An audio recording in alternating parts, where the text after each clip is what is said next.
Hi mga kapromag. Ngayon ang ituturo ko naman sa inyo ay kung paano tayo magla-login sa DMW or Department of Migrant Workers. Okay, so how to log in, number 1. Number 2, how to update your profile.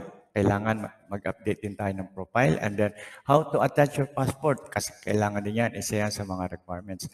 And then, how to apply government-to-government hiring. Okay, tuturo ko rin sa inyo yan. And how to apply sa Israel at ang lahat ng mga requirements na kailangan natin. Okay, papasok tayo sa website ng DMW. At kung hindi nyo pa napapanood yung ating previous video, meron tayong video number 1 is kung paano tayo magre-register online at kung paano tayo maghahanap ng opening.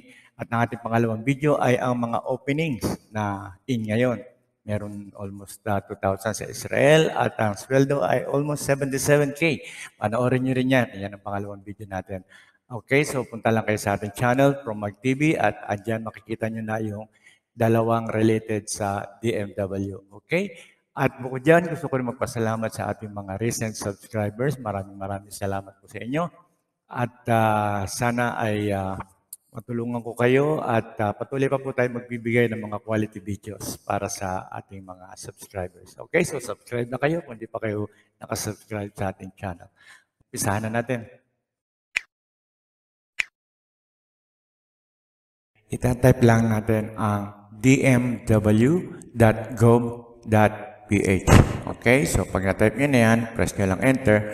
So pareho lang yan sa cellphone or sa computer. The same website po ang gagawin natin. Okay, the same dmw.gov.ph. Okay, so nandito na po tayo ngayon sa loob ng website ng DMW. Okay, ang i-click po natin ay online services or yung e-registration. Okay, so ito i-click natin, online services. Yan. Okay, so online services, makikita po natin ang e-registration. Okay, click lang po natin yan. And then, makikita na po natin ang e-registration and click let's go. Yan. Okay, so pag-login po natin ay dito para makapag-login tayo. So next, enter nyo lang po ang inyong login details or email address. Password, enter po natin ang ating password. Okay, so login. Yan. Nandito na po tayo ngayon sa loob ng menu or dashboard ng DMW. Okay? So, una-una nyo makikita is advertisement. So, para sa pag-ibig, kung member na kayo ng pag-ibig or hindi pa, yan, basahin nyo lang yan. Otherwise, kung hindi ka interested dyan, i-click nyo lang po itong close sa taas. Okay? So, nasara na po natin. And then, ito na po yung ating dashboard. Okay? So, dito nyo makikita lahat ngayon ng details. So, umpisahan natin sa attach a profile picture. Okay? So, sana po yan sa mga question natin kanina. So, i-click lang po natin yan kung paano tayo maglalagay ng picture. Okay? So, choose a file. Kailangan may ready na po kayong picture para yun na po yung ilalagay natin dito. So, click nyo lang po yung choose a file. Lalabas na po yung picture dito and then just simply click upload. Okay? So, pag na-upload nyo na, papasok na po yan doon sa inyong details. Okay? So, close natin yan. Yan po yung pipindutin nyo pag-attach ng profile picture at pag-attach naman ng passport. Ito naman ang inyong pipindutin. So, i-click natin yan. And then, ganun din, mamimili kayo ng file sa inyong cellphone o sa inyong computer. And then, lalabas na yun dito. And then, click nyo lang po yung upload. Okay? So, papasok na po yan dito sa website at sa inyong personal data. Okay? So, close lang po uli yan. And then, so dalawa na po yan. And then, ito naman po yung government to government hiring. Okay? Kung gusto niyo ito makita, click nyo lang po itong apply now. Click natin yan. Yan. At makikita nyo po kung ano yung mga opening para sa nurse, para sa midwife. Okay? So, yan po ang opening sa Saudi Arabia. Okay? And then, balik po ulit tayo doon sa ating previous menu. Yan. So, kung gusto niyo naman po ng home base at caregiver, for Israel. Okay, Israel po yan. Click lang po natin itong apply now. Okay, makikita nyo na po yung mga details. Okay, so hindi pa tayo nakaregister kaya puro red pa yan. Okay, so pag nakaregister na kayo at na-i-enter nyo na lahat ng data, magbablock na po yan, meaning okay na. So kailangan i-update po natin muna ang ating profile.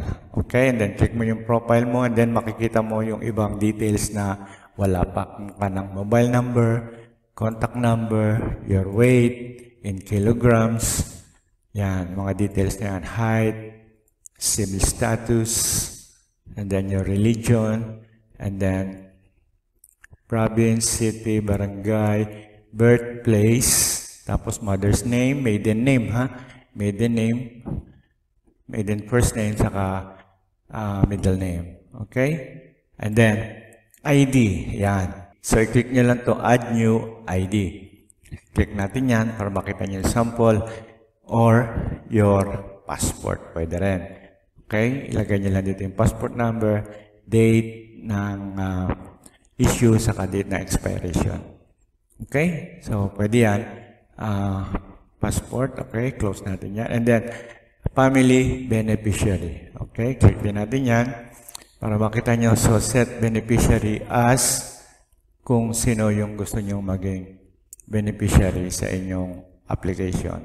Okay? So, kunin nyo lang yung mga details and then click down and then kung may passport siya, anong passport, and then may UMID, enter nyo lang po lahat ng details. So, kailangan po lahat ng details na pinapasok natin dito ay true and correct. Okay? Dahil meron po tayong law na kung may mali po kayo na-enter o nagsisinungaling kayo, may kaukulang kaso po yan. Okay? So, natapos na natin ang profile. Pindutin naman natin ang education. Yan. Ganon din, pares din ang una. So, educational attainment, click nyo lang to. Kung may mga certificates kayo, i-click nyo lang to. Kung meron kayong mga trainings and seminars, i-click nyo lang to. At kung anong mga language ang kaya nyong sabihin o pwede nyong salitain. Okay? So, next is experiences. Yan, click ulit natin yan. So, same thing.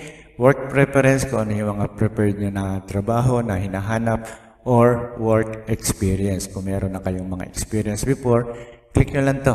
Okay? And then, my documents. Yan, ito na po yung mga documents na kung gusto nyo mag-add ng documents, so click natin yan, pakita natin sa inyo. Yan, kung ano yung mga documents na available na sa inyo. Like NBI clearance. Okay, kailangan yan. So, kumuha na kayo ng NBI clearance. Kasi isa yan sa requirements. Okay? So, pasok nyo lang yung inyong document and then date issue and then date of expiration.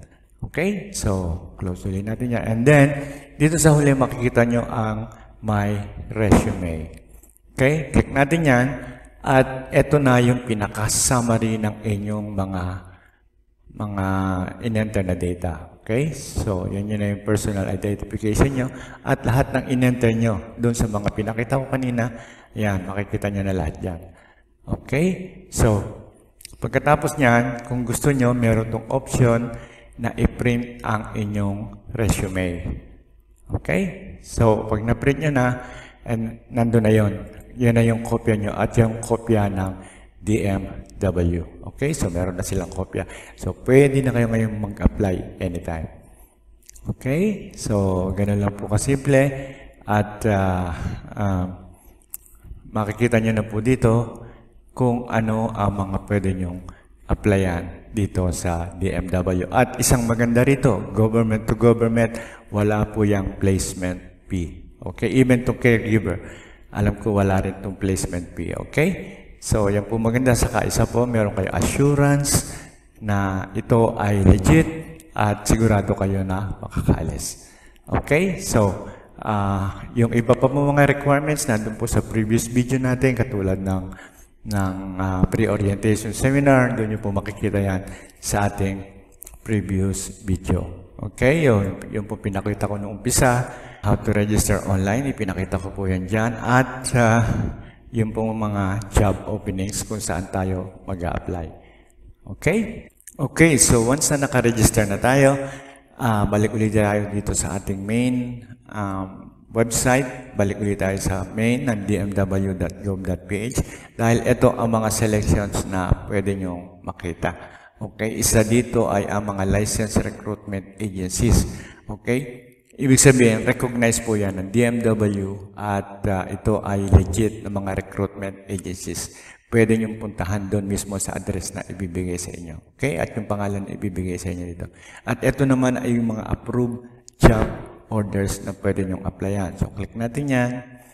Okay? So, job site. Pwede na tayo mag-enter ng keyword kung ano man ang hinahanap natin. Halimbawa, Israel. Okay, so click natin ng Israel, ibibigay sa atin found 8 records. Okay, so dito makikita nyo yung mga opening sa Israel. Okay, so ayan yung agency, CPM Manpower. Ibig sabihin, dyan kayo pupunta para mag-apply papunta sa Israel. Okay, Jedi Placement, ang agency, God's Will, ang agency. And then, so lahat dyan, makikita nyo, scroll lang, mamili lang kayo, yung pinakamaganda. Okay, so dito naman tayo sa Licensed Recruitment Agency. So kung alam niyo yung pangalan, enter niyo lang yung pangalan dito. Kamukha na nakita natin kanina, Jedi something, ayun, Jedi Placement Agency. Yan, ibig sabihin, nandito po yung record sa DMW. Okay, so legit po yan, legal, pwede niyong puntahan at ito po yung kanilang address. Okay?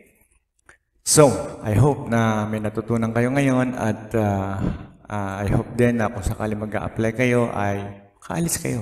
Makalaking tulong yan para sa mga pamilya nyo at para na rin sa ating bansa. Kung meron man kayong mga katanungan, comment lang kayo sa baba. At kung hindi pa rin kayo nakasubscribe sa ating channel, huwag nyo rin pong kakalimutan na mag-subscribe at i-like nyo na rin at click nyo na rin ang notification bell para sa ating mga future videos at kayo ang unang-unang makakakita. At naglalagay din ako ng mga recent subscribers at random. So, hindi lahat kasi minsan madami. So, at random. Okay? Okay? So, lagi ko na sinasabi, mag-iingat po tayo at dito safe na safe kayo. Wala kayong dapat intindihan. Even yung processing fee, free po yan sa lahat. Pagka dito kayo nag-apply sa Department of Migrant Workers. Okay? So, take care and always, God bless.